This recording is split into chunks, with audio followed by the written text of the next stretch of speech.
This meeting is being recorded. Y'all got it? Okay. All right. And I would ask also, if you're not a participant, if you would put yourself on mute and get ready for this wonderful telling of or sharing of information as we consider analyzing artistic platforms as historic spaces for empowerment and resistance. I am Regina Garcia, and I am the facilitator for this event. I'm so very happy to be. I'm the chair of the Multicultural Activities Committee at Pitt Community College, and I have the wonderful opportunity as an employee, a professor, and working on this committee, I had the wonderful opportunity to meet many people who have a wealth of knowledge regarding almost anything you can think of.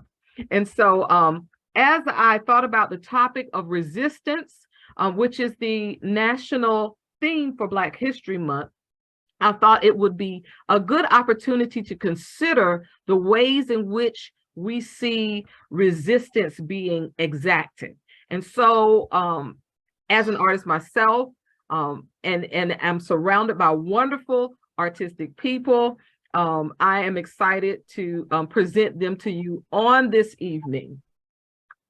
Okay. We begin. I'll begin this series of information with Professor Gera Miles. Professor Miles teaches composition and serves as the technology manager and computer technician for the Department of English at East Carolina University. He was a senior training specialist for a digital communications company before he came to ECU. His technical experience ranges from building and configuring computers to programming PBX communication systems. In his spare time, he enjoys spending time with his wife and children, watching Japanese movies of all types, and practicing the martial arts. A comic book scholar and aficionado, he is also one of the originators of the youth initiative Gameplay, in which young people and law enforcement meet in the non-confrontational activity of video gameplay in efforts to foster bonds of understanding and positive familiarity. Ladies and gentlemen, Mr. Gera Miles. How you doing? Professor Celestine Davis joined East Carolina University as a teaching instructor in 2017. She graduated from East Carolina University with a BA in English with minors in pedagogy and art. She continued there to earn an MA in English studies with a focus on rhetoric, while earning a graduate certificate in multicultural and transnational literature. As a graduate teaching assistant, Celestine had the opportunity to teach Introduction to Film and Appreciating Literature. She is interested in pedagogies focused on increasing critical thinking, cultural literacy, and student engagement. As a native Eastern North Carolinian, Celestine is interested in decreasing the disparity of access to literacy tools for economic survival and academic achievement in rural areas, and for the disenfranchised everywhere. She is an avid volunteer community arts promoter who facilitates workshops, readings, and other outlets for poets and other writers. My kind of person. She is a co-founder and the festival director of the regional film festival Down East Flick Fest. And I came to really know her in her role as the current president of the North Carolina Poetry Society. Ladies and gentlemen, Professor Celestine Davis. Last but not least, we have Professor Scott Temple. He is a professor of English and Humanities at Pitt Community College and a co-editor of the Reedy Branch Review. He is the co-director of the documentary At a Stranger's Table. He was a collaborating grant writer and a co-facilitator with the Z. Smith Reynolds Inclusive Public Art Project titled The Bus Sculpture. He was a 2020 2021 College Research Educators Fellow through the Consortium in Latin America and Caribbean Studies at the University of North Carolina at Chapel Hill, Go Tar Heels, and Duke University. He was an invited 2020 Artist in Resident at the Center for Documentary Studies and at the Keenan Institute of Ethics at Duke University. He was awarded grants from the North Carolina Humanities Council, filmed in North Carolina, the Center for Global Initiatives, and the Z. Smith Reynolds Foundation. He has a love for mountain biking, hiking, and hanging out in nature. Yes, he is the man with the plan. And I am just so excited to just be here with all of these wonderful presenters as we consider analyzing artistic platforms. And so, ladies and gentlemen, let's give them all a great big hand. Okay. And we're going to begin with who? Did somebody tell me? Okay, we'll start with Professor Temple. I'm going to pin you. Amazing introductions. Wonderful. Thank you for inviting me, Regina. That was awesome. What I was planning on presenting are those two projects that I worked on, the documentary At a Stranger's Table and the bus sculpture project that came from the documentary, kind of an artistic birth from one artistic project to the next artistic project. And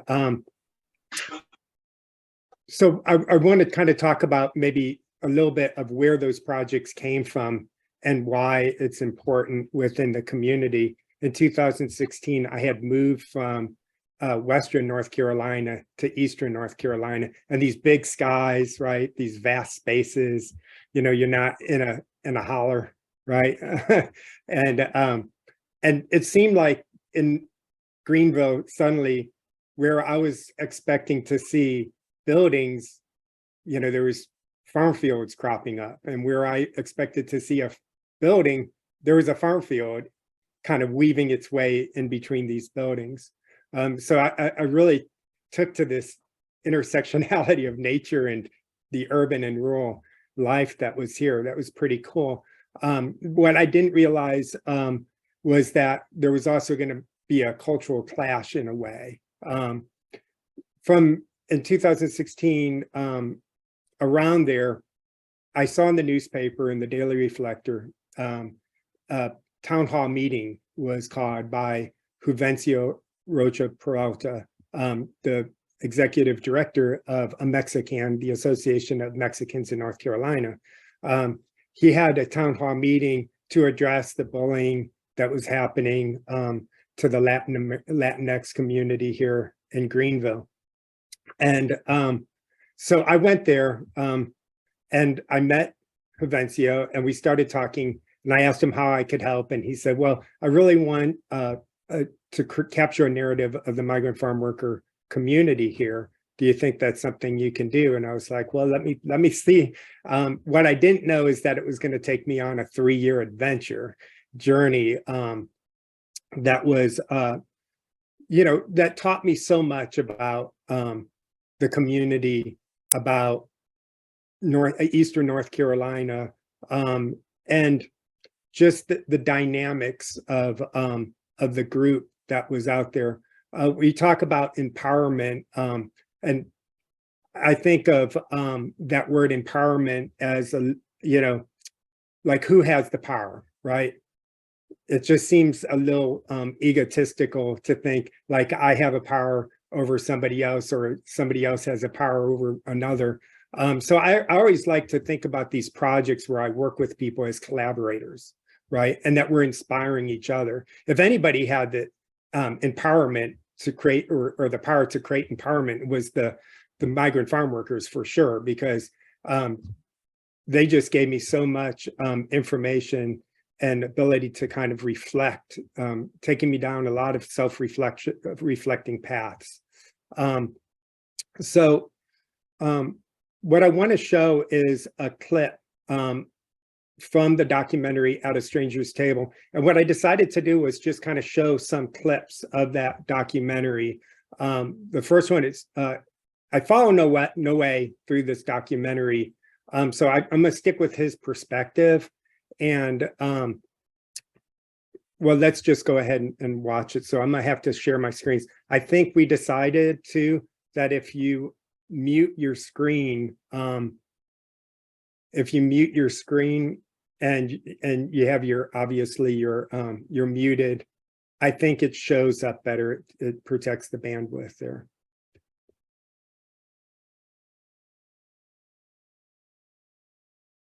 So everybody should see my a blank screen. It's just black. And when I play it, if anybody has if you can't hear it, just go ahead and say it, unmute yourself and let me know, because there's no use in playing this if nobody can hear it or see it.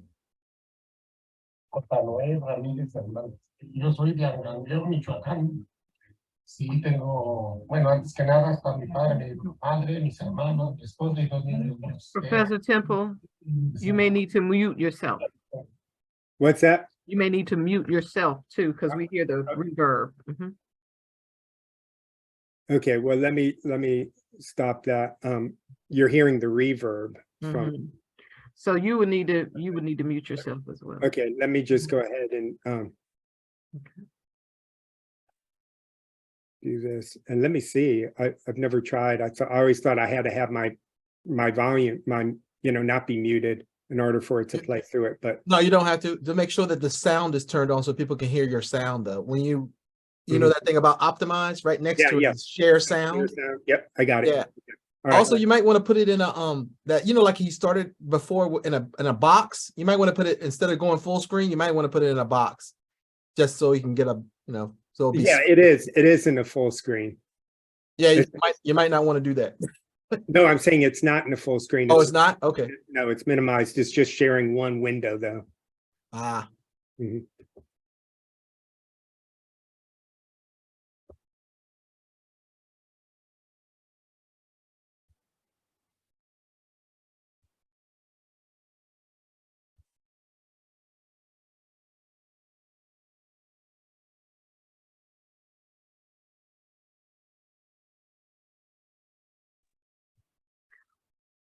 We can't hear you. We can't hear the sound. The audio's off.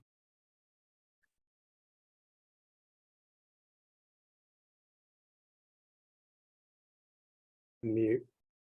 I do this all the time with class, and I don't really have anybody tell me they can't hear it. So I'm gonna just go ahead and play it like this. Okay.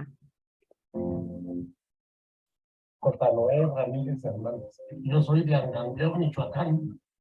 Sí, tengo, bueno, antes que nada está mi padre, mi madre, mis hermanos, mi esposa y 2 niños.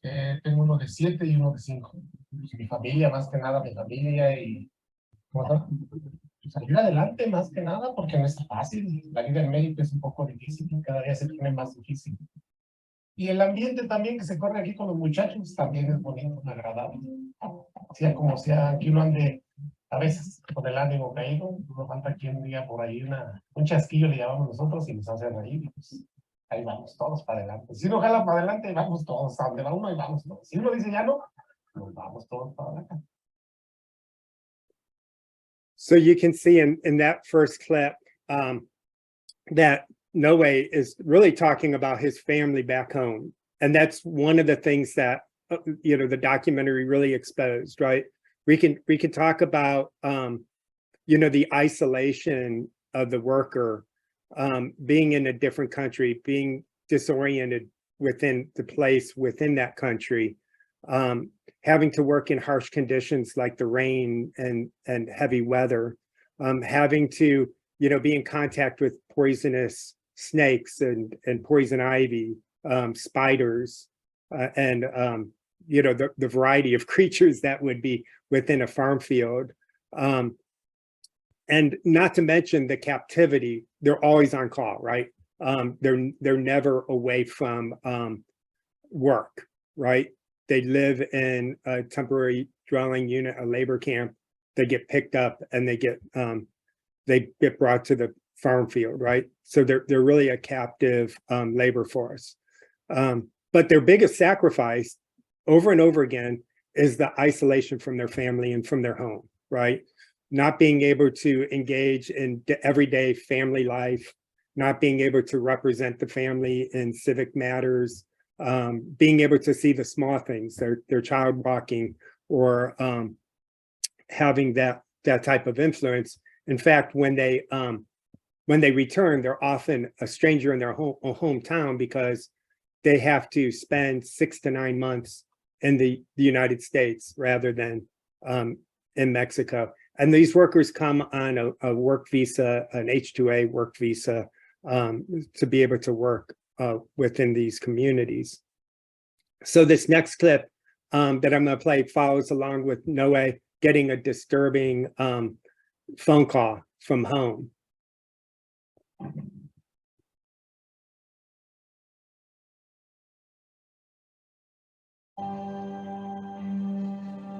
Yo me enteré un poco tarde y pues ya no pude ir. Ahora tengo que aguantar mi dolor, lo tengo que aguantar y tratar de It's amazing how these things are repurposed. Oh, shoot. Después The intent of that bus is Sorry. on our school bus. los rosarios, 8 días. Después de esos 8 días se lleva la cruz al sepelio, al panteón, y se da de comer otra vez el último día. Después 8 days, the food in the people, muchos peoples, y se les dan las gracias por asistir a los rosarios. Y bueno, la vida sí tiene que continuar. No es fácil, pero así es la vida ya. A lo mejor es un poco difícil para uno que anda afuera, pero también tenemos que enseñarnos a aguantar y a sobrellevar ese peso, tanto aquí como acá, y seguir adelante. Hay muchas cosas que se deben de valorar. Allá todos estamos acostumbrados en estos cargos a unirnos. Es rara la familia que no está unida. Nosotros todos estamos unidos, excepto nosotros que andamos.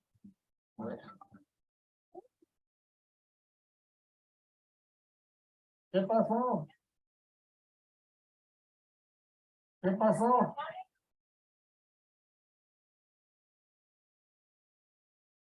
My baby.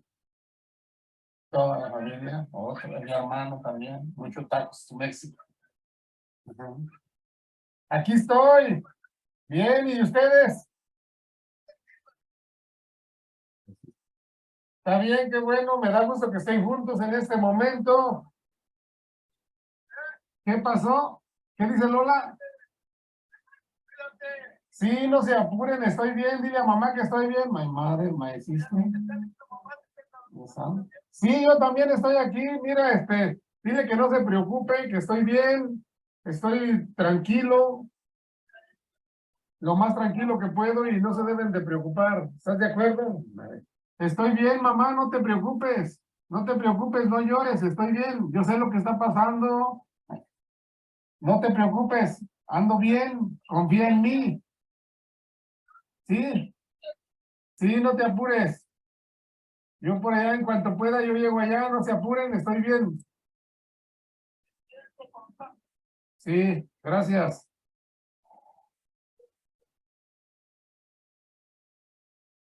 So you can hear in his voice his concern, you know, the distance. And it's amazing that our technology, right, our video conferencing, phone calling has allowed for people to actually make those connections. So that's really remarkable when you think about the technology. If there wasn't the cell phone, he would be even that much more removed from the different communities.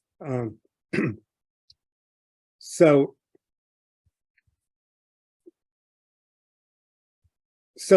the isolation from the family isn't just the only isolation that's happening. Obviously, they're away in places called temporary dwelling units, because they don't have to, the farmer doesn't have to provide shelter that meets the housing code that we would be used to if we went to rent a house or purchase a house. The temporary dwelling units have to have a certain amount of items, right? They have to meet certain measures, but it doesn't have to meet the same codes as a regular house does. So the next clip is Noe talking with Carlos about their housing situation here. Aquí como trabajador a mí, antes que nada, que las trailers deben de tener todos los servicios, porque los merecemos. Los servicios. Por decirlo, ahorita que estamos ahí en la trailer, que nosotros vamos llegando, hay 2 refrigeradores. ¿Cuántos somos ahí? Somos 10. Para 2 refrigeradores, ¿te imaginas, Edoncho? Yo en unos campos que he estado, son unos, podría decir que casi como estilo de una caballeriza, no sé, y nada más meten las camas y hay que decir, no tenemos para poner nuestra ropa, los baños, pues, como quiera eso ahí más o menos, pero simplemente que no tienes ni para meter tu ropa, duermes donde puedes, y pues eso no. Parecemos indigentes durmiendo unos ahí donde que bajas el colchón, que ahora que según esto, pues en un cuartito meten hasta 6, 8 personas, está todo amontonado. El patrón a uno no lo mira como persona. Para ellos nosotros somos como ganado, como simples burritos. Si te enfermas, simplemente te lleva a la casa y amaneces vivo, qué bien, y si no, no me interesa, mándenme otro, así. Aquí a nosotros nada más es de que si te enfermas ya te fregaste, ya no. Y yo digo que no debería de ser así, porque pues se supone de que nosotros tenemos derechos y bueno, en nuestro contrato según sale que tenemos derechos, pero en realidad cuando llegamos a los campos todos nuestros derechos son borrados. So I'm going to stop sharing because I got to share a different screen for this next piece. So, you know, that project really spurred us on to keep working with the migrant farm worker community. And while we were out there in the fields filming, my co-director, Sally Jacobs, kept seeing these retired school buses in the fields. I don't know if you guys noticed, like when you're in the farm fields, you'll see these old school buses. They've been repurposed to carry equipment like farm equipment, fertilizer, the crops, but they're also used to transport the workers to and from their temporary dwelling unit to the farm fields where they do the labor. So what we decided, or it was Sally's great idea here, her artistic mind, that we would take one of those buses and make it into a sculpture, right? Because that's what the farmers, in our minds, the farmers were making these really unique kind of sculptures out of these school buses. So we thought, well, we could do that. We could do that same thing. So when Z. Smith Reynolds Foundation came with their Inclusive Public Art Project, we thought this is the best vehicle, right, to be able to amplify the narratives that we've been learning about, right? And it could be placed in the urban center where so many people don't know where their food comes from, who harvests their food, and how it's gathered. So we thought it was a great way to have that voice within the community. So being an Inclusive Public Art Project, we've had the community involved. We brought a lot of people in. And so I'm going to show you a little bit of clips. The bus sculpture was shown, our project was shown through PBS on a program called Visibly Speaking. And what I'm going to show you next is some clips from that and how that project kind of blossomed into the next phase here.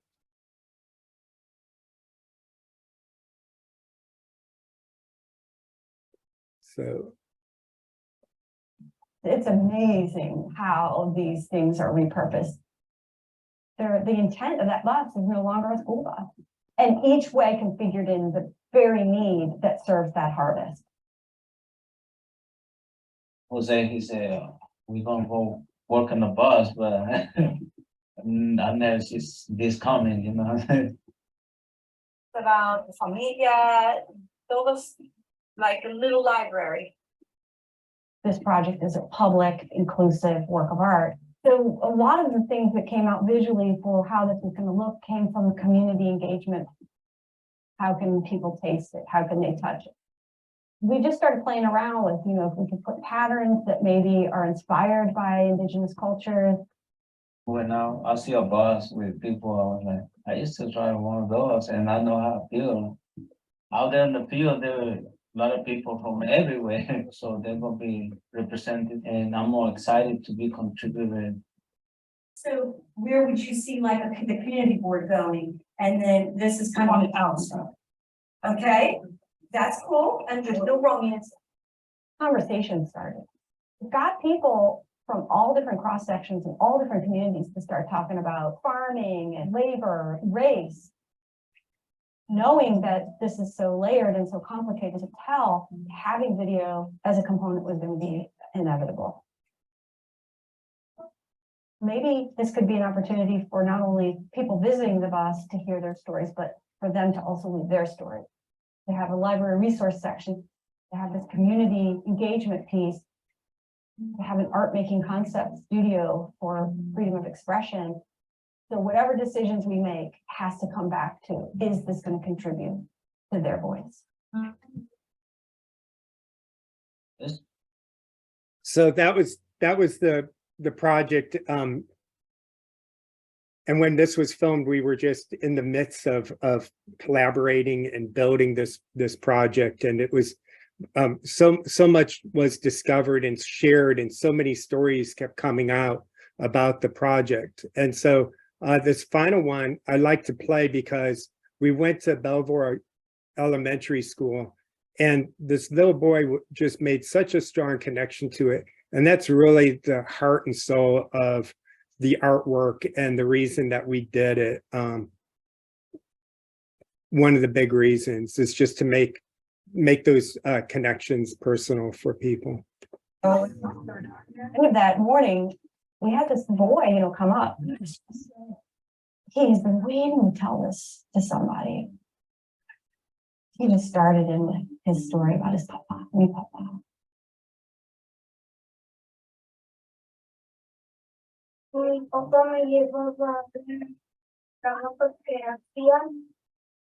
He was brought to the fields in 2012, and that was the year he was born, and he's proud of his dad, and his dad is very intelligent because he works hard.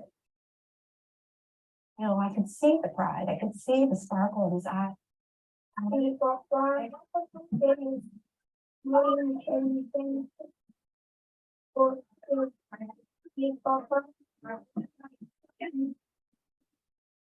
To have him be validated by his peers, by his own generation.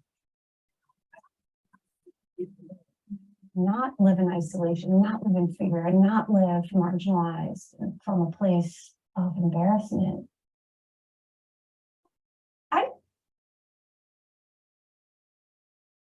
So, to analyze the intent of artwork, right?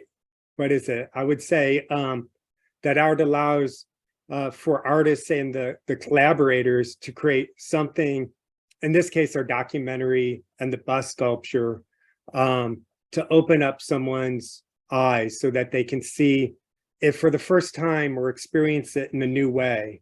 It allows for the discussions to happen between two unlikely communities to come together who often don't come together, right? And it inspires people to think creatively for new solutions. And a work of art can, in our case, can also build cultural competency, right? It can bring awareness of other people within what are sometimes feels like silos of life. So that's what I have, and thank you for listening. Thank you so much, Professor Temple. I did put a statement in the chat. If you have questions for him, and I'm sure you do because I already have one myself, make sure you put it in the chat and put Temple next to it. And the same for our presenters to come, Davis and Miles. Okay. All right. Thank you so much. Very enlightening. We're going to move on to Professor Celestine Davis. Are you there? Making sure you're there. Oh yeah, I'm here. Okay. Very good. Thank you, Professor Davis, for being with us here, and take it away. Fascinating. I'm happy to be here. That was really fascinating. And that really ties into, what I do and where my heart is. My heart is, of course, in many places, anything to do with really communication, which is to me what art is. Art is about, the sharing of stories in different forms and media. And that's what I was brought up on, storytelling. And I think that's what my heart is. And that's really, really compelling me to go to a next step in my storytelling, to really make that a center of all the little things that I do. I know when I became involved with Downey Split Fest, it was a group of writers, and we were meeting every Thursday, and we all were writing in different genres, and we had all written for a little bit for television or movies and things like that. And we decided, hey, let's start a little film festival. And to me, it is caught on, and I didn't let go. Some of the other co-founders fell away, but I never did, because it was something that was very important to me. It brought all the arts together. Films tell the stories, but we all need all the arts to make a film, right? When you're making, especially fictionalized film, because you have to create so much stuff, and unlike a documentary. But there's still art even in that, of course, because you have to have so much imagination and know what is real and what's true and what's worth capturing. But to me, building platforms is about building a platform for various voices, building a platform not for one, but for all. To me, it's about, not necessarily all, but I'm going to say what I said. It's about resisting the narrowing of spaces. Because a lot of times it's what we do, and sometimes we end up with less than we could have, because we're so focused on narrowing instead of being more open to differences, because that's where the beauty lies, to me. And I'm not saying to seem like, kind of hocus pocusy, kind of kumbaya-ish, and that's not where I am, because I've lived, people live stories the way they have come to be. That's important to me. If you can capture someone's lived stories, as in a documentary, as in any kind of form, because even in fictionalized stories, you're capturing that. If you can capture that, to me, that is more truth in that than sometimes in history books. Okay? Because you are really, because people can write you out of history books. We've done that. That's been done years and years ago. I mean, that's always, they get mad at you, they write you out of history book. And we always want to denigrate the voice. We say, oh, that's a lesser thing. Oral tradition is a lesser thing. No, I say it's a greater thing, because without oral tradition, there would be nothing else. And so I think we need to honor that. And we need to honor that more. I think there's really a growing wave of that, of people honoring that. And that's what I like about creating spaces for people to tell their stories, because even though they might be writing a short story, they might be, they might be writing something they think is fiction, but it's all telling something about them. It's all telling something about our communities. It's all telling about our mindsets and what we think is important, what we'll fight for, what we'll die for, what we'll live for, because we choose those things. And those one of the things I even tell my students, everything you see, everything you hear, there was an intention behind it. And so you have to kind of think, what was that intention? Now, if we talk about rhetoric, rhetoric is not bad, it just is. But you have to understand what it is, how it works, so it won't be anything bad for you. You know what I'm saying? So it's like, it's a great tool, but it can be abused, but we have to understand that. And that, to me, but when you're talking about platforms for people to share their voices, to collaborate, to me, you can change the world, because when people are engaged in a creative endeavor, they're not thinking about all those differences they have. They're working through creating that new thing, that thing, that their vision that they have, and all the anything else is really secondary. And also it gives people who, like I create this group called Unart, which is basically unapologetically not artists, because a lot of people think they're not creative, but I know that all humans are creative. It's like when we're born and we're children, we're so creative. We want to put that thing on that refrigerator, and it doesn't matter what it looks like. We want to be acknowledged for what we created. And somehow or another that gets beaten out of us, not necessarily physically, but the world tells us if it doesn't look like Picasso's, if it doesn't look like Da Vinci's, then it is of no value. And I beg to differ.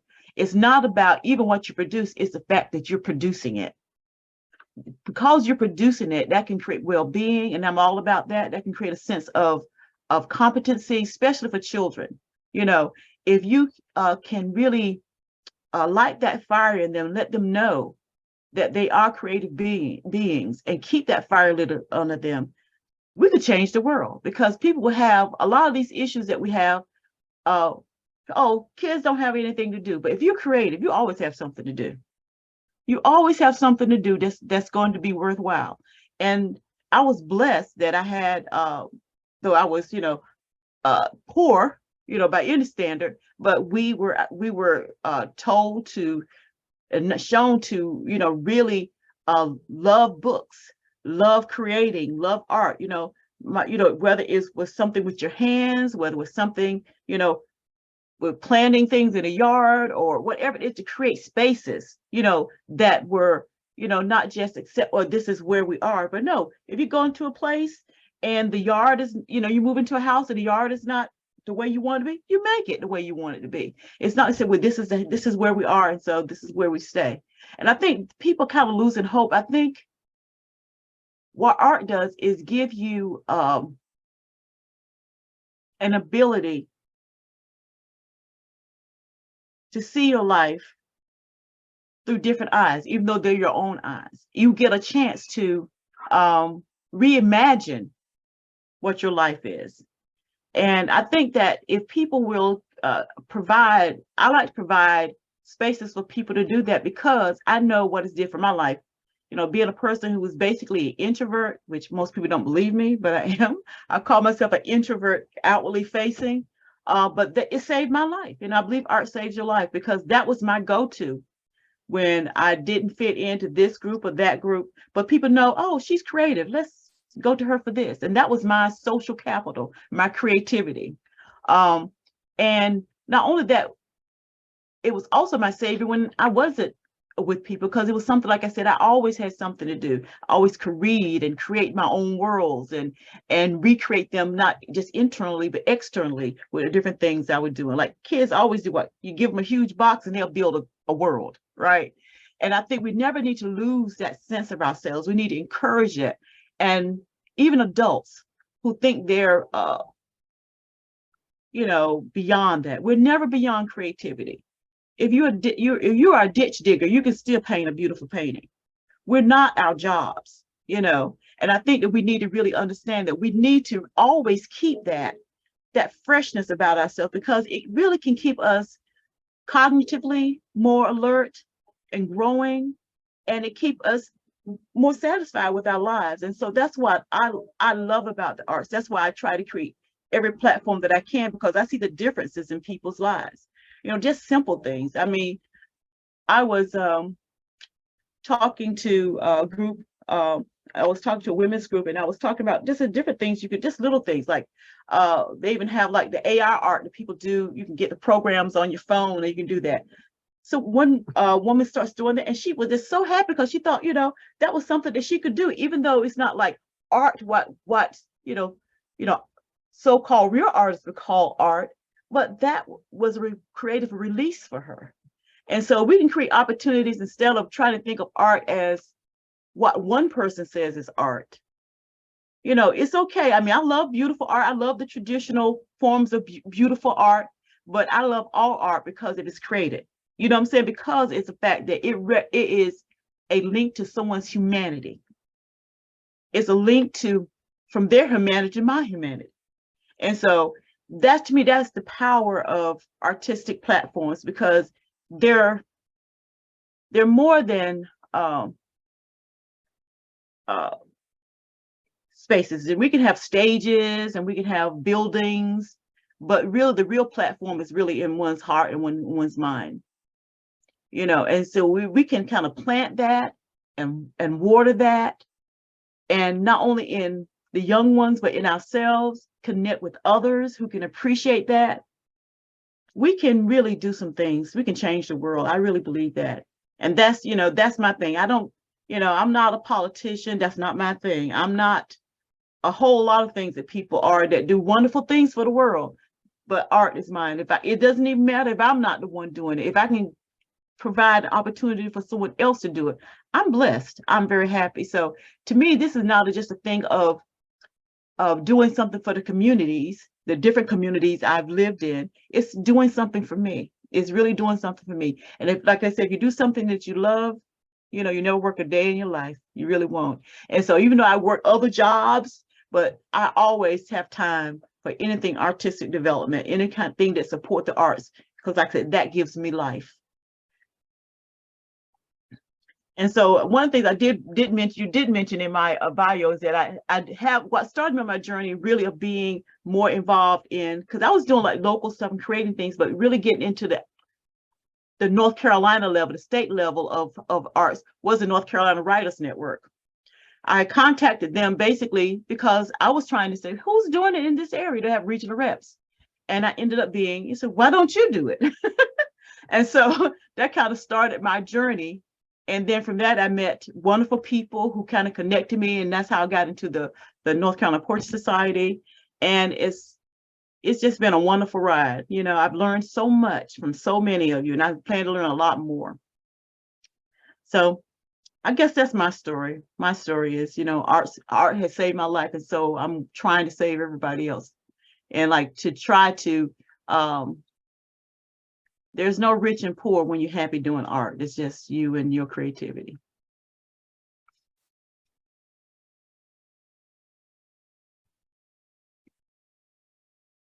Thank you, Professor Davis. Wonderful. You know, and I am so glad everything she says about what she believes, you can see it in her walk. I've seen her walk in it.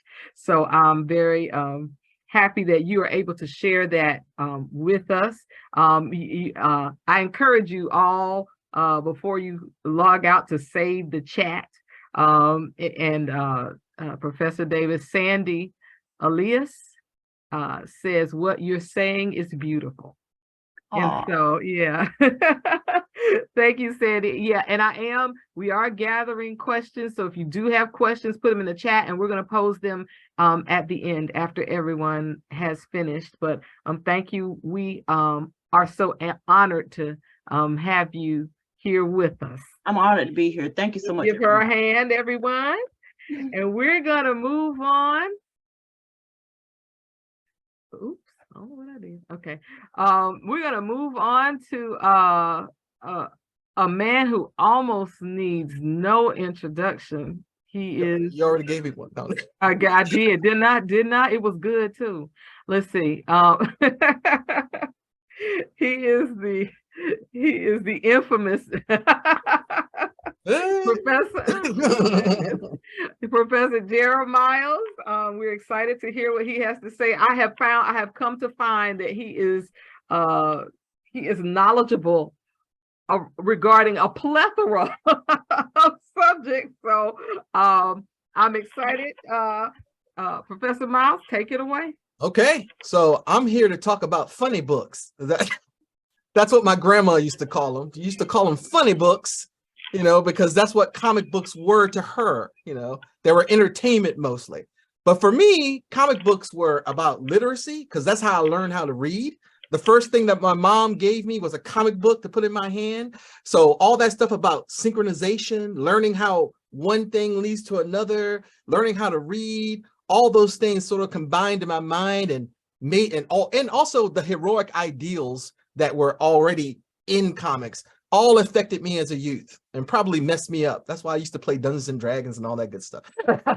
All right, so my talk is on comics being used for awareness, protest, and resistance. All right, and they have a long history because comic book people in general, of course, comic books have been a business, but usually those business people, especially a lot of them, were minorities, and on the tail end of things, they were they were in bad situations often. You know, Superman was made by 2 Jewish people, you know, and reflects some of those ideals. It actually challenges the ideal of the Übermensch that was sort of like reinforced in German society, right? So comic books can do a lot. So let me show you what they can do. All right, let me share my screen.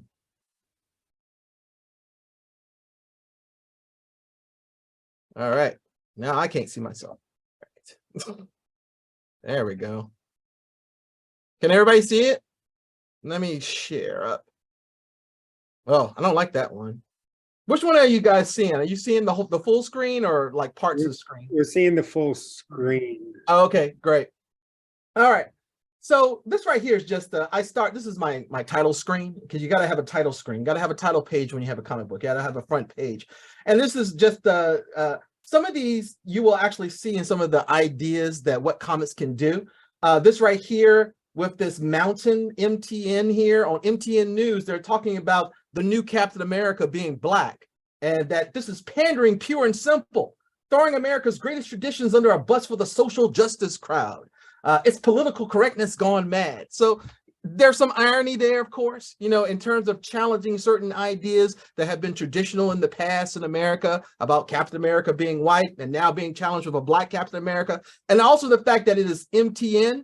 A long time ago, Langston Hughes wrote a paper called The Negro Artist and the Racial Mountain, MTN, you know. So the whole idea that this is a mountain that this new Captain America who's Black has to get over with this particular news agency is a challenge of sorts to our, you know, national traditionalist sensibilities, or to some people's nationalist traditional sensibilities. And also this is an old one at the bottom here from 1987 from the X-Men comic books, from X-Men, you know, mutants, of course.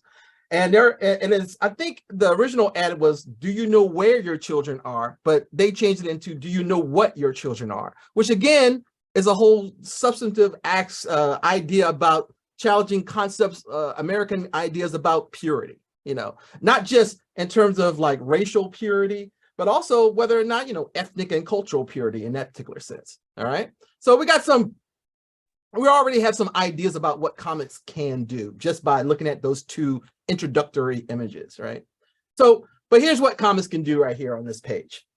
Comics can be disarming, and that's a good thing, because just like my grandmother used to call them funny books, she approached them as entertainment. And that's a good thing, because you don't want to, when you're trying to sometimes convince somebody of a new idea or trying to introduce them to a new concept, maybe the idea of something being disarming, being innocent, like a comic, would make them, you know, will make them come to it a little bit easier, make them adapt to it a little bit easier. So the fact that they can be disarming, that they can present things in a simplified manner to some people, but have complex ideas and concepts integrated into them, that's all good, all right? They also challenge societal norms, and they're great at satire. All right. Juxtaposition is a great thing that comics can do. And definitely a challenge of social norms is something that we get in all great literature, whether it be science fiction or just standard fiction in general. In fact, take a look at this before I go through the rest of these. Take a look at this this one thing called The Two Americas. So this is a satiric juxtaposition of two little kids. One's a Black kid and one's a white kid. And the white kid says, "I'm going out, Mom, you know, put on your jacket." That's all the white mom says. And the Black kid says, "I'm going out, Mom, put on your jacket, keep your hands in sight all times, don't make any sudden moves, keep your mouth shut around the police, don't run, don't wear a hoodie, don't give them an excuse to hurt you, don't," and it goes on and on and on and on. So that's sort of like right now in terms of challenging social norms and what we expect, the difference between the talk that a Black kid gets and a white kid gets and things like that. And maybe this is not, it is a simplified idea, but in terms of just looking at it, you get an emotional feeling from this. And then it also makes you think about whether or not this is a reality that certain people have to go through in their daily lives of preparing themselves to go outside. So satire, powerful aspect of that. They can be easy to understand because they're sequential, all right? Imagine, if you would, a banana peel on the ground, all right? Keep that in your mind, all right? Now, the next panel, let's say it's a panel, is a man walking, okay? And then the next panel after that is a man on his back. So what happened? Somebody just speak up. Tell me what happened in that sequence of events. He slipped on the peel. He slipped on the peel, right? Your brain did that though. In a comic book, those things are separated by panels, right? And so there's a part in your brain that wants to create a narrative, although there was no spoken narrative there. Your brain decided it want to figure out that story and make it so that those panels or images all came together, right? So there is no reason for those three images to actually come together into a narrative. Your brain wanted it to come together because we are creatures of story. We love story. So we created that narrative ourselves, right?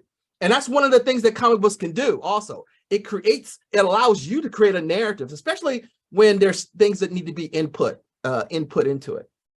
So this goes to another part of comics being multimodal. And multimodal is not I know it's a fancy word that sometimes your professors use, but all it means is like different methods of conveying information. And this is a multiple way of conveying information because comics can convey the spatial, because comics have to fit on a panel, somewhere on a panel and make sense. That sequential aspect that I was just talking about a second ago. It conveys a temporal aspect of, let me go back to this. This is happening temporally simultaneously. Like the white kid and the black kid are both saying the same thing even though they're in different spaces, the time is the same time that this is going on. Now, I know that's simple, right? It's simple, but it's kind of like one of the things that comics can do that really sometimes, I'm sorry, Celestine, that film can't. But hey, in terms of that spatial temporal aspect, because film runs at a sequential aspect of 24 frames per second. It's always going forward though. It can never just stop, and you can't see film in terms of its spatial aspect and its temporal aspect, unless you're looking at a freeze frame, all right? So multimodal in terms of spatial, temporal, linguistic, because words are involved, language is involved, and the visual. So all these things come together in order to create like comic books. Now, some people will say, and I got a link down here that I can share with you guys later about the blind and low vision people, because that's one aspect, like how do blind and low vision people understand comics? But there have been, like in tactile comics, audio comics and stuff like that, there's a Longmore Institute in San Francisco State University, and they've been working on making like comics for the blind and low vision people. All right, so another mode, so to speak. All right, so awareness, resistance, and protests. A long time ago, I think this is around like 1945, 1947, preachy comics. They weren't called preachy comics. They were called by Al Feldstein. He was a writer and creator for EC Comics, and these were horror comics. And generally, EC Comics were they were the reason why there was a comics code. EC Comics made these horrible horror stories where people were getting their heads cut off and knocked in with, with like shovels being shoved into people's guts and stuff like this. And it was deemed so violent that the government said that, hold on, we are destroying the minds of our youth. So we have to create the comics code in order to stop this from happening. No sex, no violence, only good values in comic books from now on. And the comic codes existed for a long time. Elements of it still kind of like are there, but it lasted up until like the 90s before people started like going away from it, and it didn't become a thing anymore. All right. But one of the things that they wanted to do to get out of that whole horror thing when the comics code was invented was to have their own preachy comics. And they didn't call it, it was just called them, that was what they called it on the side, right? But Celestine said that we came out of World War II and we all had great hopes for the marvelous world of tomorrow. All right. So these are people who are inspired to do something great, you know, and to take the world into a great place. And one of those things is to maybe end the world of racism and get people on an equitable level, you know, equal level. And when we started writing our comics, I guess one of the things that was in the back of our minds was to do a little proselytizing on purpose in terms of social conscience. So Bill and I would try to include mainly in our science fiction, but I think we did in our horror books too, what we call preachy stories. That was our term for a story that has some sort of plea to improve our social standards. So this is a preachy story. Now, the cool thing about this preachy story right here, and this it was almost destroyed, like axed, because one of the Comics Code judges did not want a Black man to be in it. So, and you'll understand why this is important at the end of this particular story. I'm not going to read the entire thing, but the idea here is that there is a gentleman from Earth, and he is trying to decide whether this colony of robots, of sentient robots, deserve to be in the Galactic Republic. Okay, so on this particular planet, there are orange robots and there are blue robots. All right, and you can probably already see where this is going. So he sees that the orange robots live a little bit better than the blue robots. And then he asks to see a blue robot in terms of their like plant, how they create one another and create each other. And it's in a different section of the town. But he tries to point out certain things. If you move to my cursor here, at the bottom here, and the Earth man is the one in the red suit here. He says, notice the internal units, my friend. The same designs, the original designs, no improvement, no difference, exactly like yours. So he's trying to say that the blue robots have the same internal workings as you do. And then he goes to the next, he says, it is only here, my friend, with the blue sheathings that a difference can be detected. But the sheathings are only outside coverings. The inside structures are no different than yours. But the robot says the sheathings make the difference though. It limits us to menial jobs, you know. But he says, no, there's no difference between you two internally, and the sheathing is just, it's just there. So at the end, he decides that they can't be, they're not ready for the Galactic Republic yet. They're not ready for the Galactic Starfleet yet. So he says that, and the gold robot or the orange robot says, will we ever be ready? And he says, yes, of course you will. There's hope for you, my friend. For a while on Earth, it looked like there was no hope for us. But when mankind on Earth learned to live together, real progress first began. The universe was suddenly ours. And this important aspect of this story was that the man who pulled off his helmet, that they wanted to stop, the judge would not allow it initially. Now, there was nothing in the Comics Code about race being not allowed, but this particular person didn't want it to be there, but they pushed and pushed and pushed to make it so. And then at the end, we get the man who removes his helmet. He shook his head, and the instrument lights made the beads of perspiration on his dark skin twinkle like distant stars. So we have like a pretty good example of some early Afrofuturism here, done by a couple of Jewish guys with their horror comics, you know? So that's a pretty cool thing.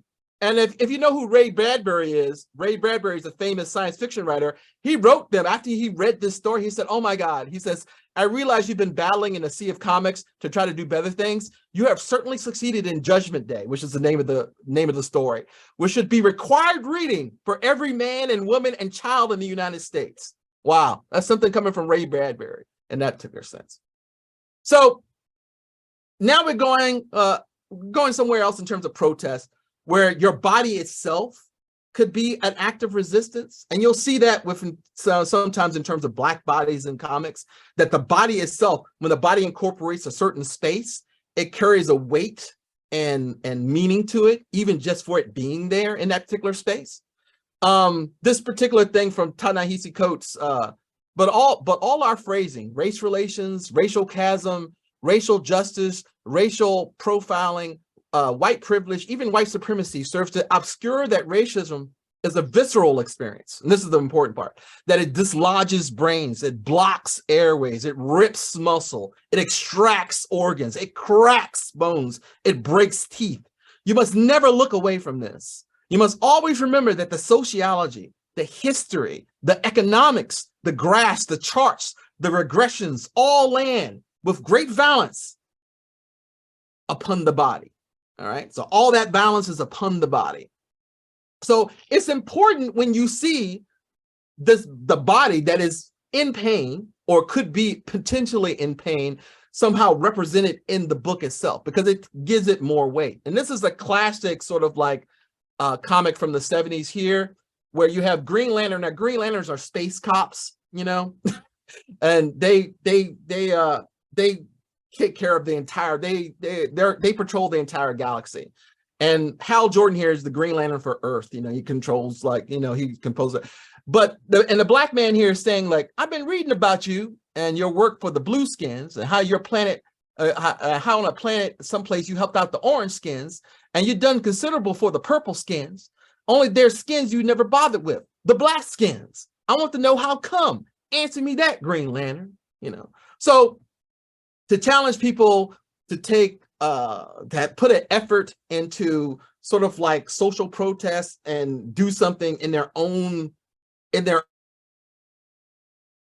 town, in their own situation, in their own region, to say that, yeah, you know, taking care of people is great, you know, other people is great. Now there's a possible negative aspect to this because, you know, the whole thing is like, let's take care of our own. But the whole idea here is that, you know, especially in the 70s, you got a whole bunch of social protests anyway. You still have, you know, not people maybe being like, not to like less than a decade, well, more than a little over a decade away from like segregation and all that stuff. And the fact that they still want to have some sort of help, and also to be a part of that help also is probably an important aspect of that should be carried on or should be seen in comics and whatnot. Let's see. And I'm just mentioning Stan Lee here because Stan Lee is often seen as, you know, he has had a soapbox. And even though this is not, these aren't comics, these are just words, he's been at the forefront for Marvel Comics in many ways to like promote social justice, even in the 70s, in the early days. As he says right here, I'll just read a part of it. Let's lay it on the line. Bigotry and racism are among the deadliest social ills plaguing the world today.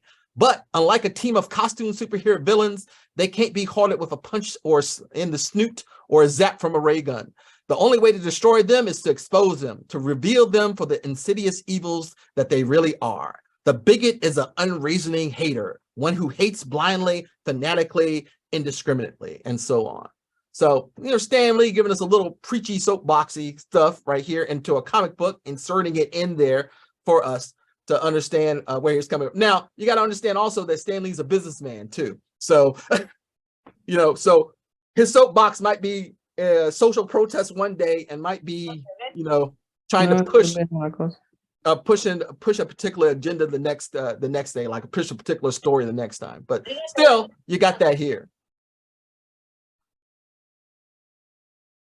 All right. And this is just some images I have that were interesting before I get into my artists and protests. One person said to me, he said, if your image of Batman shows no compassion, that is not Batman. Most of the time, Batman is sort of like he's a vigilante, of course. He's breaking bones and stopping criminals, and he's had a hard past. But in this particular issue, it's pretty interesting. It's against gun violence. And he's talking to a little black kid who's about to hurt somebody who hurt his family, you know, with a gun.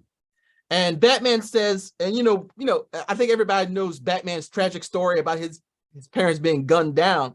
He says, you can't bring your parents back, but you can break the cycle of violence that took them. Don't be a part of it, Marcus.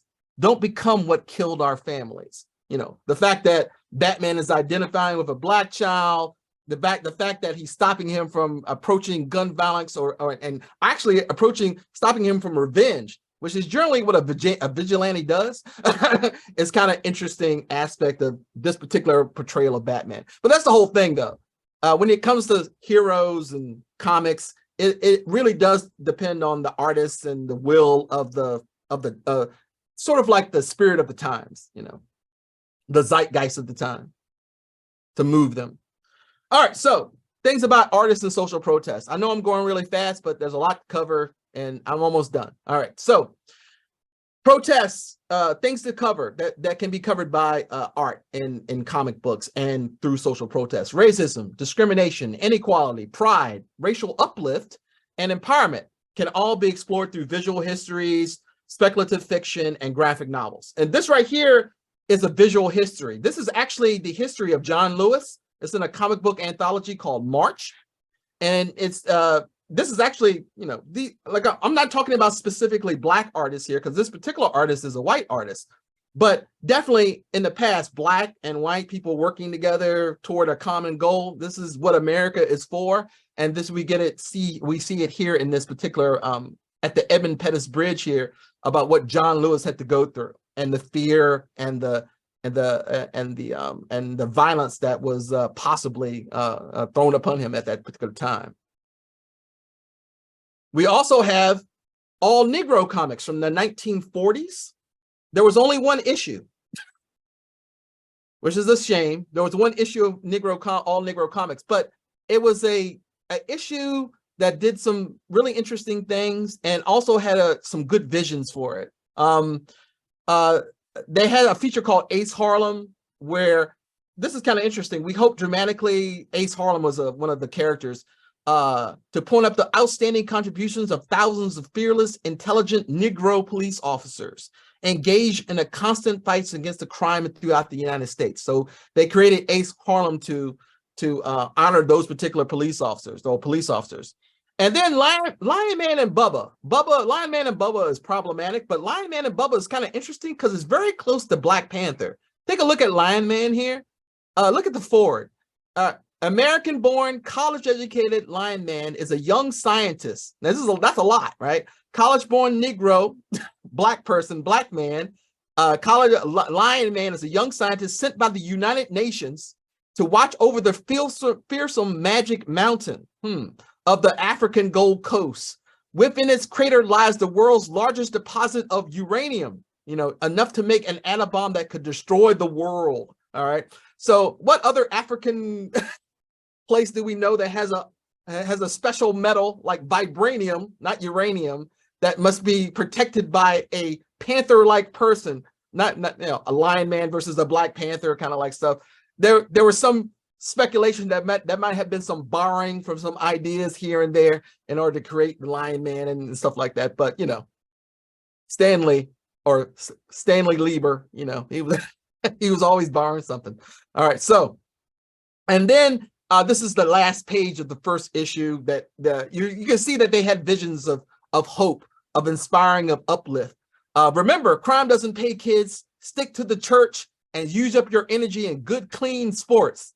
Be sure to follow the picture story in color of the Negro trailblazers and champions in the sports world, beginning in the next issue that never came out of all Negro comics, you know. So they didn't get to their next issue. I'm not sure it's because it was publication or competition or people just didn't want that next issue to come out for whatever reasons. And this is new. This just came out like last year, I believe. But this is a comic book, but it's meant to uplift the community. It's a practical money skill. So it's a Black Panther comic, but it's linked to things that to uplifting your community by learning how to manage your money.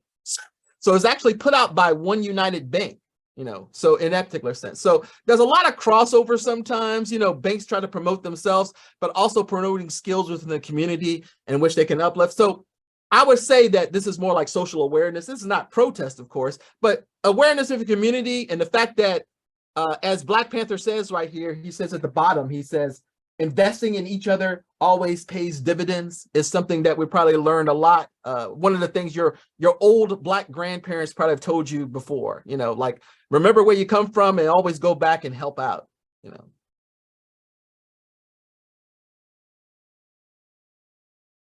And then we have some other another really interesting writer. I mean, there's tons of people out there, you know, doing protests or doing resistance or awareness. This right here is a visual history. Everybody knows that Kindred was written by Octavia Butler, who's passed on now, science fiction writer. And I think there's a TV series now on Hulu or something like that. I have not watched it yet. I must, because I taught that book like 2 or 3 times. But this person, John Jennings, actually did the visual novel of it. So he re-represented something in a visual way to make it more expansive to other groups of people, you know, and in a different way, in a multimodal way, to make it more accessible to different types of people, because comics are all about accessibility in that particular sense. And this right here, I just added this because I thought it was interesting. There's a lot going on in this picture. Does anybody want to talk about it for a second? Before I do, that's a lot going on. It's based off the Incredible Hulk #1, but he's turned it into like the unkillable buck, you know? But the weird thing to me was, in terms of the social, what it means socially, like who's turning into who? Who's the monster here? Is the white man want to turn into the black man because he believes he perceives black people as, you know, super athletic, sport, you know, strong and stuff like this? Or is the black man, who seems to be beefy here, wanting to be unkillable in a sense because he can turn into a white man? You know, who is turning into who in this particular picture to be the unkillable, to be unkillable in that particular sense, you know? Is he man, monster, or both in that particular sense? And I like this is straight from the Incredible Hulk, like #1, but I like the sort of like this juxtaposition in terms of like who is actually turning into who, you know?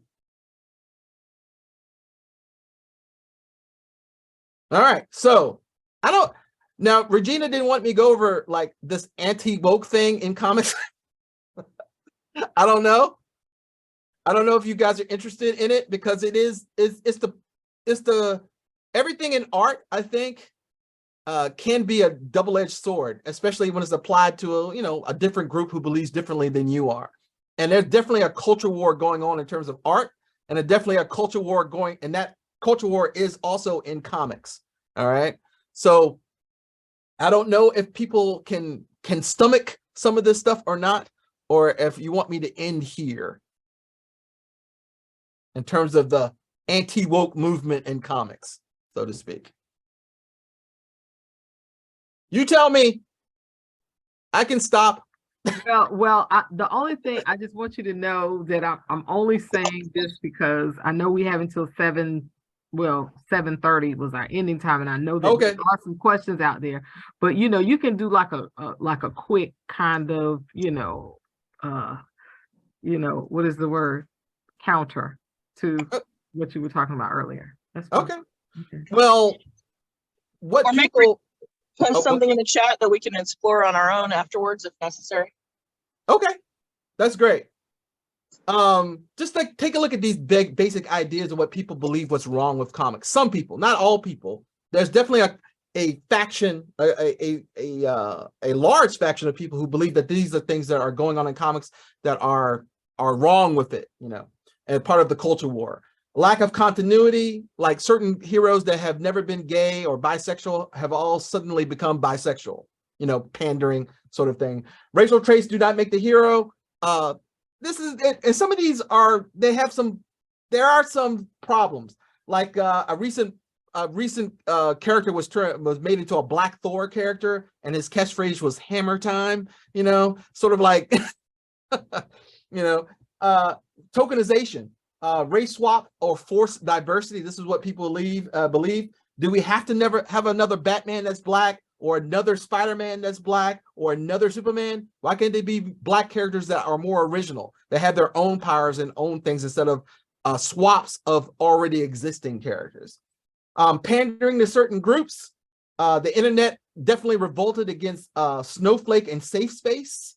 These two characters right here were supposed to be in their own comic book called The New Warriors, but the internet thought that the SJWs were being pandered to in a particular sense, because these characters were you know, I think they're LGBTQ plus, and also their names are generally derogatory names toward those particular groups or a group, but they were trying to reclaim those names, you know, make them positive in that particular sense. But this comic book never came to light because people just revolted against it. They thought that was too much pandering, that Marvel, this was a Marvel book, that Marvel was going down the wrong path. They're forcing diversity on us and all that stuff. All right. So all that happened. And also they believe that comic books now have a hyper emphasis on too much of an emphasis on social justice because, you know, they should just tell stories. They should just make the story good. Don't worry about social justice issues. So those are the problems that some people think. Now, this particular man right here, Eric July, also called Young Ripper 59, he actually raised $3.7 million in a Kickstarter campaign to produce a anti-woke comic. So he actually, that's more money than any comic campaign ever in Kickstarter history. So he tapped into something in the culture war. There's something there that people want. You know, they want anti-wokeness. But I mean, comic books have always been kind of woke, as you can see from the past and that I've shown you in the past. So, and this man is a conservative. He's conservative Black. Yeah, I think he's on Daily Wire now, the Ben Shapiro thing and all that kind of stuff. So, but still, he's tapped into something successfully. Even though I also disagree with the ideology behind it. All right. So we can talk about that later if you want to. All right, I'm done. You never disappoint, Professor Miles. I knew he was going to have something for us that, you know, I couldn't find for myself, or maybe things that we haven't even thought of. But it was absolutely fascinating, the way in which you went through and kind of, you know, explicated. Maybe that's the right word to use. That's a lot to cover. That's anyway, but yeah, so let's give Professor Miles a hand. You're gonna unshare your screen. I'm gonna remove your pen. We can look at each other. Yes, wonderful. We do have a few questions in the chat. If you do have a question, you can put it there. Or if after I exhaust the questions in the chat, you want to come off mute and ask your question, we're open to that as well. Okay, so this first question is for Professor Temple from Joseph Medina, who asked, I just want to know if any of the Mexicans were forced to work because of the gang violence in Mexico. I also want to know if there are other things that were said that you think are really important that were not in the documentary. Those are pretty big questions, especially what was not said. That was well, there's the documentary is an hour and a half long, so there's a lot that goes on within there. And I was just following Noe, but we follow more than just one person within that documentary. I did just send out a Fulbright that would, if received, and hopefully would allow me to travel to Mexico to find out more from the point of view of farmers in Mexico, those communities in Mexico, those sending communities that would bring people to the United States, and what those conditions are like. But through my interviews, you know, when they go back home, when the farm workers fly back home, or they might take a bus back home, they're targeted often on the return because of the perceived idea that they're rich, right? They came to work in the United States, and now they're going home, and they're often victims of crimes when they actually step off the bus or out of the airport, and they have to be careful to travel incognito almost. They can't buy a nice suitcase or something to travel back home. But there is economic reasons they come up, right? There's crime, but a lot of it is just economic opportunity within their area. Those, like NAFTA, free trade agreement, climate change has started to become more of a talking point as the region's weather's changed. And we do see that here too, because of the extreme droughts at the beginning of the year, and then the heavy rains near the end of the growing season. If they can't work the fields, they don't get paid, right? And while they're here, they have to pay US prices on food. And so it's quite expensive for somebody to be just sitting out in the middle of nowhere, not working. But they do get a good wage from where they're going. It's just an incredible amount of sacrifice. But I do hope to get more information about sending communities, researching that side of things, Joseph. Yeah, and Joseph also said that that he had some more questions, but he said he was going to ask them in class. He was going to pose. Fair enough. And Fair enough. he'll yeah. So Mhm. that's great. I do have a question. I'm trying to see. Let me make sure I'm not skipping anybody who might have said something here. Yeah, okay. So I can ask my questions now. So I guess what I want to ask or pose to each of you to consider is how have you seen the use of the artistic platform spill over into the community? For example, can you think of anyone, artist or writer, who has effectively leveraged the artistic platform and we are able to see a tangible difference that has been made? And so maybe not the artist, not just the artist, but maybe like Professor Miles was discussing comics in general. What can we see?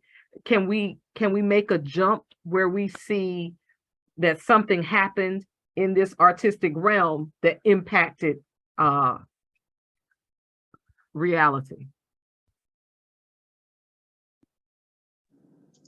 Because I always think about art imitates life, imitates art, and I guess personally, I can think of maybe instances in which I've been exposed to something artistically, and it changed my perception and thus changed my behavior. I don't know. I mean, I think comics can be problematic. I mean, I'm talking about comics in particular. They can be problematic because they are also a business, so there, I think one of the things we have to understand that in terms of comics, there's always going to be some sort of pandering because they have to create money for that particular thing, whatever they're designing. I've seen some negative and positive things. Positive things I've seen in terms of like having more Black heroes, and it's always about the perceive. If you can perceive it, you can be it type thing, or you can achieve it type thing. And having more Black heroes, you having more self-identification with the heroic concepts, and also probably more Black children or children of color, not just Black children, but children of color or children who are different, sort of like identifying with those particular heroes, And the thing is, though, in the same time, it seems like the business of it, not comics themselves, but the commercial part of it, wants to keep people in their lanes. Like, it took me, for example, a long time to find, hold on, let me show you something. It took me a long time to find this picture. This picture right here, hold on. Can you see what I'm seeing? Hold on. Maybe I got my face over top of your, I got my stuff over top of your, hold on, not that, but this. You see this with the 3 Black kids there? It took me a long time. It didn't take me a long time to find this image because these Black kids are dressed like traditional Black characters. One's Luke Cage, one's Black Panther, one's Miles Morales, the Black Spider-Man, you know, the Hispanic Spider-Man, Afro-Latina Spider-Man. But I couldn't find any Black kids dressed like white superheroes, and I couldn't find any white kids dressed as Black superheroes. So it was like everybody's in their lane, so to speak. Like and the commercial aspect of it is keeping them there. Like I know in real life, there's probably a Black kid out there that was Thor on Halloween. I just can't find it online anywhere, or I can't find it being sold in that particular way anywhere. Well, I would like to speak to that, because that's something that I always think about a lot, especially when I do a lot of things, create content and stuff for different things. And then when I'm looking for images, if I put in, like if I want to a Black character or Black woman or a Black male or situation with any type of ethnicity, the kinds of pictures that come up is different than the kinds of pictures that come up if it's a white character or a white person who's doing a certain things. It's very weird. You should try that out sometime, see what happens. And we talk about people to stay in their lane. I was just hearing a story the other day about Lorraine Hansberry, how how she had that great Raising the Sun was one of the greatest. Everybody knows about that, right? Mm-hmm. When she came out with the second play, which was not about Black people per se, that it would just nothing, because basically they want her to stay in their lane, because it's like, if you're a great writer, you're a great writer, it doesn't matter. But even what's one thing I loved about Cicely Tyson, I don't know if a lot of people realize that she played a lot of characters that were not Black on stage. Right. They were not written to be Black. And that's one of the things that she really was, really was outstanding for. I don't think people just remember her as like, Jane Pittman and all those other really iconic Black, but she played a lot of things on stage that were not women who were not Black. And she did that purposefully. And I think about times, I just saw, even though I've seen it before, but I've seen like a couple of interviews with Toni Morrison when people was challenging her. Well, how come there's no white characters in your, and she said, because I was creating this, what I wanted to see. And she was criticized for that. And I didn't always, quite frankly, disclaimer, I haven't always liked all of her works, but I knew her, I could respect her artistry and her creativity. And so it is like, I know a lot of people are going to kill me because I said that, but that I don't like all her works, because, a lot of people who really love her. And I do love her too for what she's done, but, I don't have to like everything everyone does, and also one of the things that particularly speaks to me about what you were talking about is the Black exploitation films. When you get films that are written by, The Godfather, they don't call that Italian exploitation, and they're doing a lot of bad things. When you have all these things, when you have James Bond movie and most of the characters who, the guys are just doing all this stuff are white, they don't call it white exploitation, but they put this name, even though it was a Black person who came out with this term, Black exploitation, right? But still, it seems, even though I know that they did not show Black people in the best light, but neither does some of these other works put any of those race in the back rights. What it did do that was positive is that Black people could look at themselves, not necessarily, and not have to worry about the view of others, of being the other. And that really was a positive thing. What they were doing was not positive, but not being the other was a very positive thing. And that's why I think people love the thing about Wakanda, because we're not the other in that.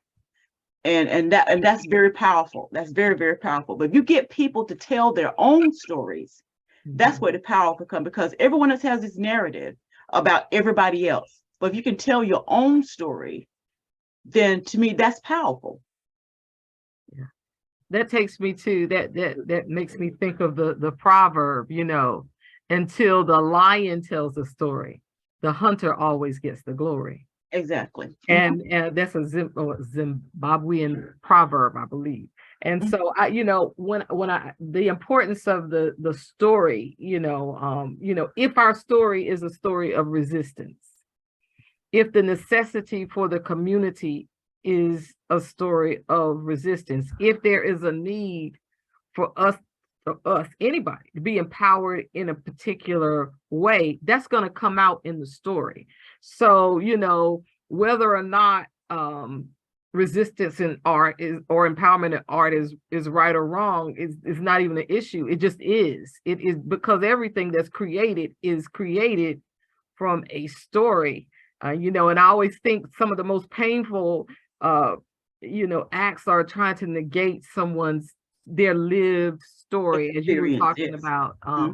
Exactly. I'm thinking of Harriet Jacobs, right? That, incident in Life of a Slave Girl, and how that was so discredited at the time, to remove that story. And I think Gera was mentioning, the erasing of a story. So when there's a powerful story, right, and somebody's trying to erase it, they're trying to remove it, right? Then you have a powerful story. Yeah, right? exactly. You have a powerful story. Mm-hmm. There are a lot of people who are of different backgrounds who are really committed to the truth. They don't care who looks what way. They're committed to the truth, and those people are the true artists. And that does not have anything to do with race or background or anything, because there are people who are people of color who don't tell true stories. There are people, you know what I'm saying, and people who tell true stories are telling true stories about people other than themselves. So it really depends upon the commitment of the artist, of who they are, who they want to project, and their commitment to the truth. Yeah, and there's a lot of socialization and social influences, especially within hierarchical platforms.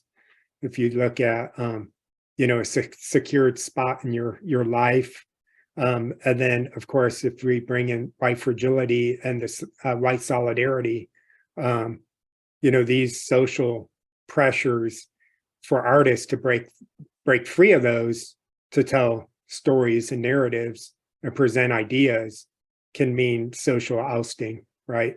Mm-hmm. From their own communities, and that's the brave step, right? Mm-hmm. Absolutely. I have an experience of growing up around cities, and to me, the graffiti was always telling a story, and I found it met a lot of resistance because people thought, oh, there's graffiti shouldn't be here. Now it's way more accepted, and it's actually encouraged and promoted to have public spaces painted in various ways. But when I was a youth, that wasn't the case. But it was always eye-opening to be in a different neighborhood and see how other people's graffiti was somehow different and somehow the same from the other neighborhoods. Mm-hmm. And the other thing that I wanted to point out was about the Halloween costumes. There was just on the TikTok reel an apparently mixed couple. The mom was talking about how, what do you mean people were criticizing her for sending her boy out as a cowboy because her son apparently was of mixed race, and she bought him the boots and a cowboy hat, and someone criticized him saying he apparently didn't look like a cowboy, and she wanted to call them out on that. And she prefaced her post by saying, some of y'all ain't gonna like what I have to say. And I thought, well, actually, that needs to be said. I mean, who is anyone to tell anybody's kid that they can't be a cowboy because cowboys, were more or less widely noticed to be of one persuasion or another. I'm like, why do you even, it's a kid, it's a cat. What do you care? He could go as a frog. I mean, this is ridiculous. People should just, when are we going to get down to the human factor and, put this separation stuff? I mean, not that you don't want to whitewash or wash away the differences in our cultures. Culture's great. Can we not embrace culture and, you know, get along with our neighbor? It just doesn't seem. We can, just- but will it we? just- That's the problem. We can. Yes, Well, we can. Some people do it very well. Yeah. Somebody, I can't remember who it was that maybe this past week or so, somebody said something about we're not a racist nation. And I think to myself, you know, basically there's a lot of value in the fact that those words came out of that person's mouth, because you are only as good as what comes out of your mouth. So if you're saying negative things to anybody, whether they're LGBTQ or whatever, or a color difference from what your own color is, first off, you need to check yourself.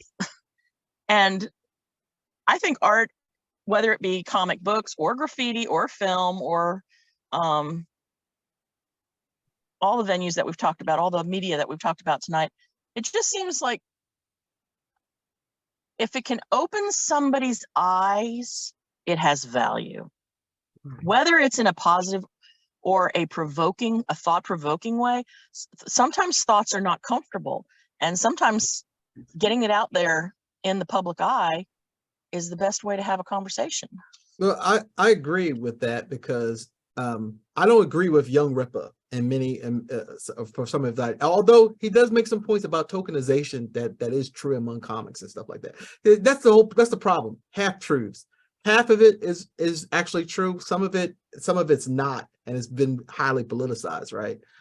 But my thing with like Safe Space and Snowflake, whatever, them never being created or never coming out as a comic.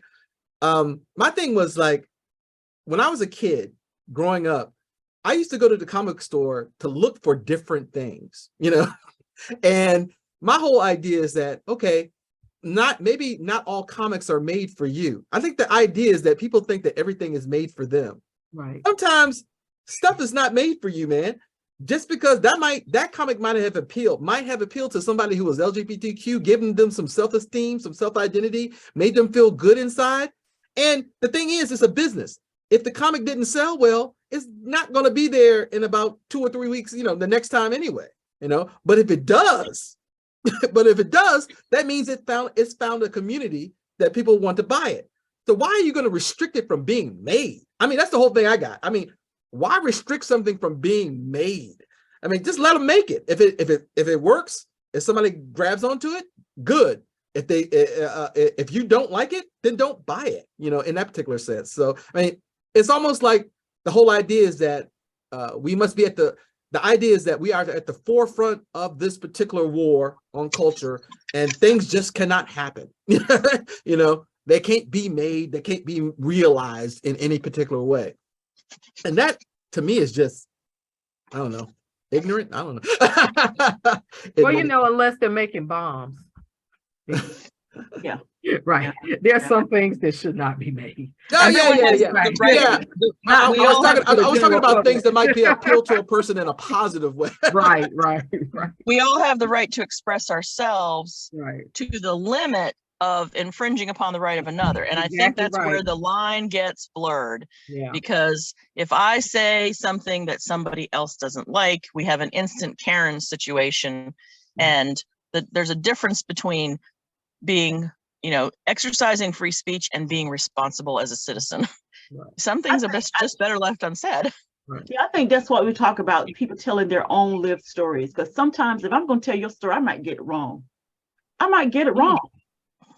But if you tell, I cannot deny you. You tell me this is your lived experience. How can I tell you you're wrong? That was your life. Mm-hmm. But that's sometimes when people tell other people's story, they really have to be committed to the truth, because you can get it really wrong.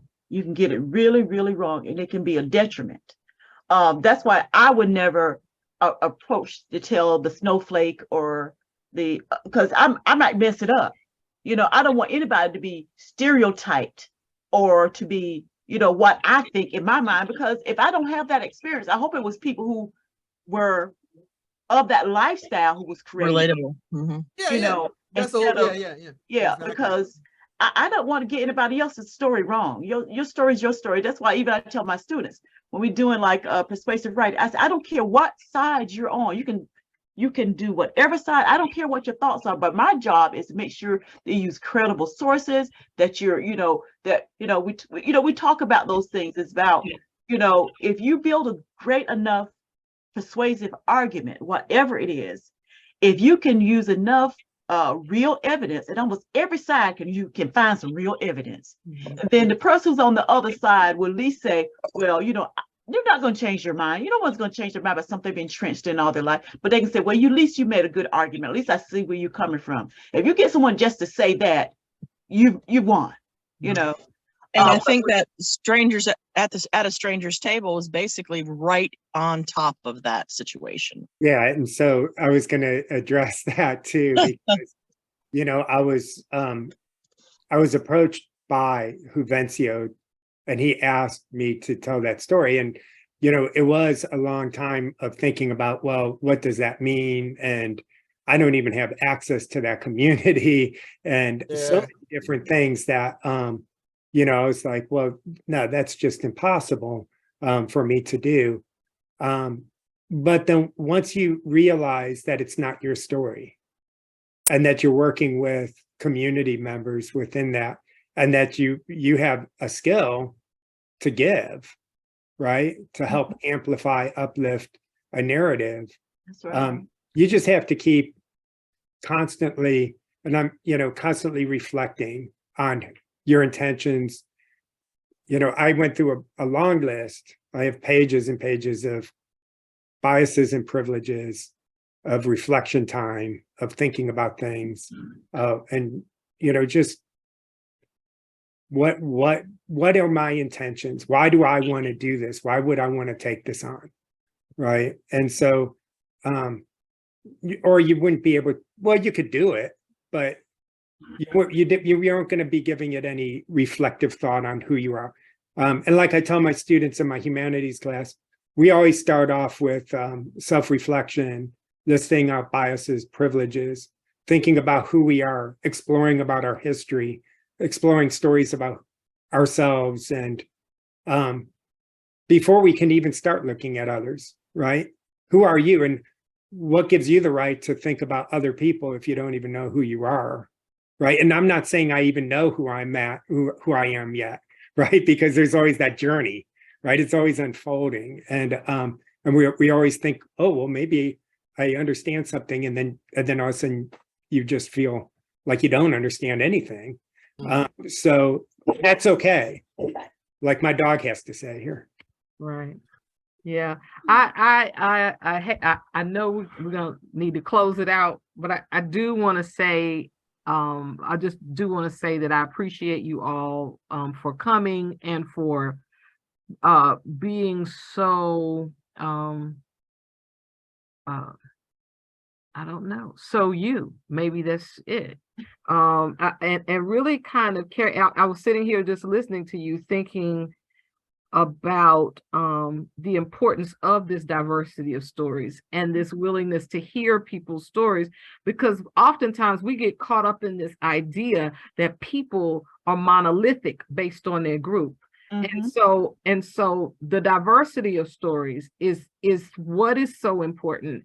And when we find things in the stories of people, I think, in an ideal world, we would be open enough to try to understand what's going on there. Not, you don't agree with it, maybe you don't agree with it, or you don't, whatever.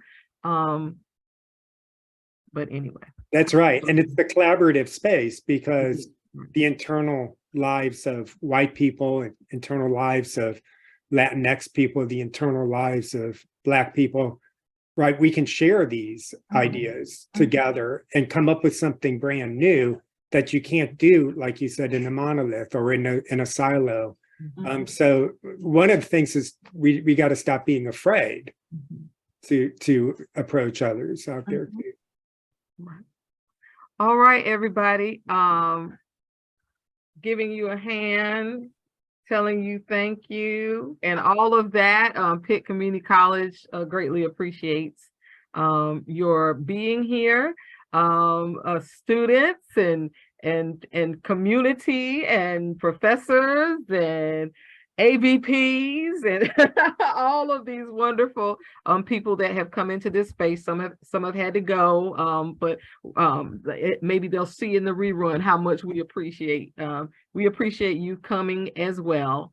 And so I'm going to take this time just to say good night, rest well, take something with you that you learned here today and educate the masses. All right. Thank you Thank all you so so much. much. For this opportunity. Thank you so Yes, much. thank you. Bye, everybody. It's so I'll glad be to see all talking of to you. y'all. I hope this is not the last Celestine, conversation we have. Huh? Yes, good to see you, Celestine. Good to see So you. very good to see you.